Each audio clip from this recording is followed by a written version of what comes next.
Ito pala yung mga nangyari nung nag-photoshoot ako sa taas ng bubong. Dahil nga umalis na ako sa amin nung nagbakasyon ako, ito muna yung una kong ginawa. Bumili ako ng salamin na pwede kong madala sa taas. Yung nasa baba yung napili ko. Ito pala yung sekreto, alisin mo siya sa casing tapos punasan mo siya ng bongga para maganda yung outcome nung video. Dahil wala nga tayong garden, tayo na yung mag-adjust. Naisip ko lang naman na tumaas.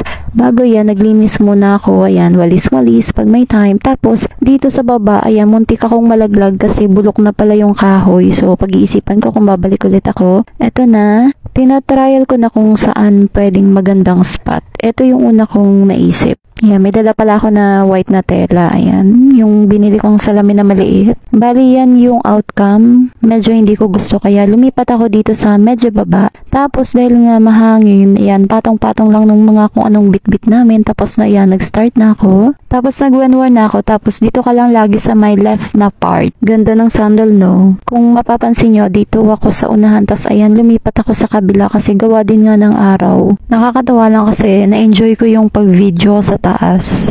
Trial and error pa rin naman ako ng araw na yan. Tapos eto na, malapit na ako matapos. Ayan, ligpitan time. Hindi lang naman to yung unang beses na tumaas ako dito kasi yung bubong namin may butas yan.